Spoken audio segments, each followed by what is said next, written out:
10 stadion untuk 10 kota gitu ya. Itu minimal dari janjinya pasangan Amin gitu ya. Betul. Nah, kira-kira kita tahu sih kalau misalkan Bapak sudah mewujudkan untuk yang di JIS gitu ya. Jadi ini janji yang diteruskan akhirnya gitu kan. Karena udah nggak kayak yang sebelum-sebelumnya mungkin dari paslon lain gaji 30 juta, bercanda guys. Gaji guru 30 juta. Padahal yang di Jawa juga gimana ya? Aku nggak ikut-ikut ya. Berarti nanti bisa nih kayak di beritanya kayak Gus Imin mulai menyundul bola kepada Anies dari sisi kiri, ditangkap dengan baik gitu, melawan pasangan. Bercanda, gerakan bercanda lagi. Bercanda guys. Kayaknya banyak yang harus di-cut nih.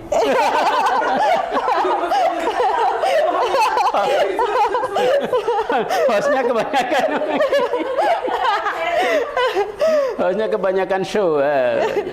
Kalau bisa kan kayak gitu, berarti nanti ada transfer pemain, ada ini. Nah, cadangannya sudah disiapkan. Berarti kalau misalkan kayak gitu ada nggak yang kayak, oh kalau ini mah 3 bulan doang nanti, ntar ganti lagi gitu, bagaimana konsepnya? Timnas, cadangannya gitu. Cadangannya banyak. Jadi sebenarnya di tim, selain ada yang masuk ke dalam timnas itu nanti ada timnas, ada tim daerah. Bayangkan akan ada ribuan terserap di situ untuk masuk ke dalam tim ya. Nah, belum lagi yang jalur relawan. Jalur relawan juga penting, bukan hanya jalur timnas itu ya, kelebihnya tercantum secara resmi didaftarkan di KPU. Tetapi ada kekurangannya. Kekurangannya apa?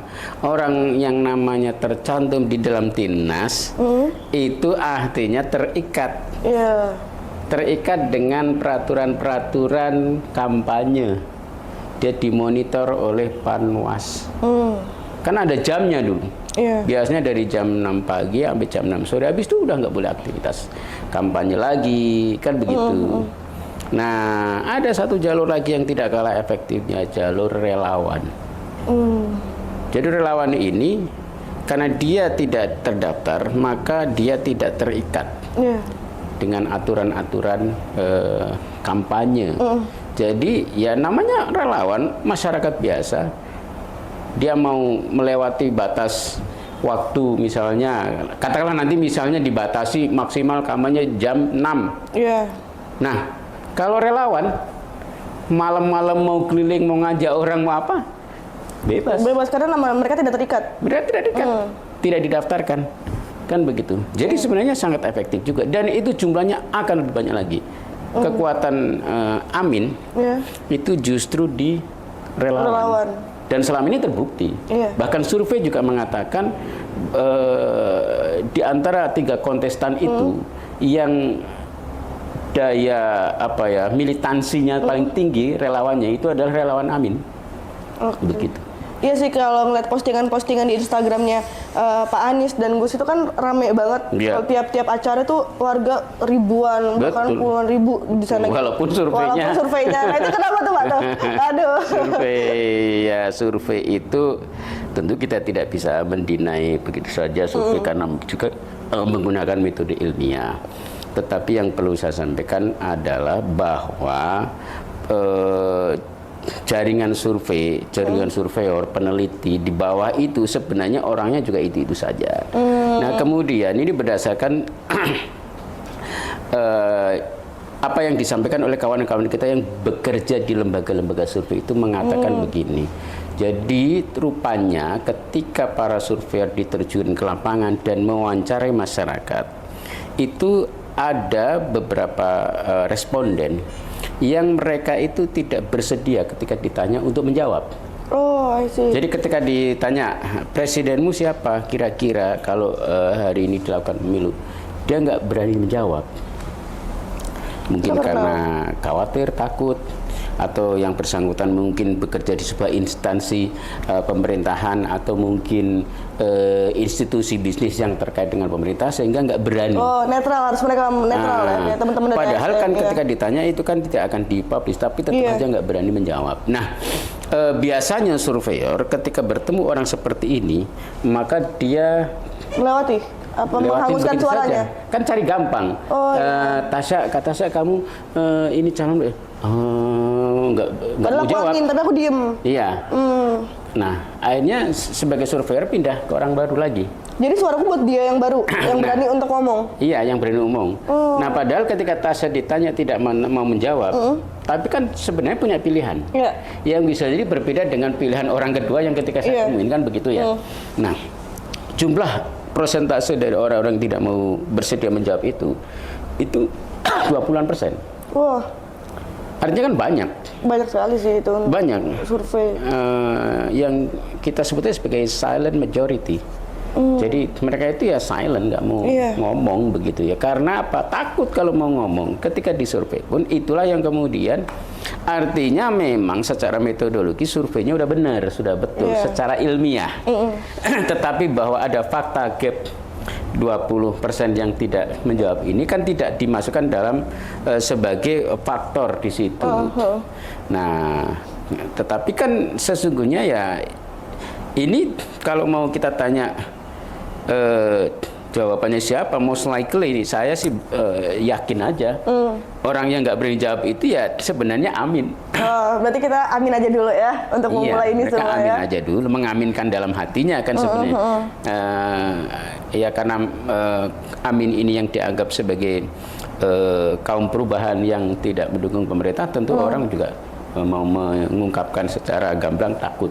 Nah gitu. Hanya ada gap 20% data itu yang sebenarnya bisa jadi nih sebenarnya Amin itu prosentasenya sudah tinggi, tetapi di dalam survei tidak tertangkap. Kan begitu.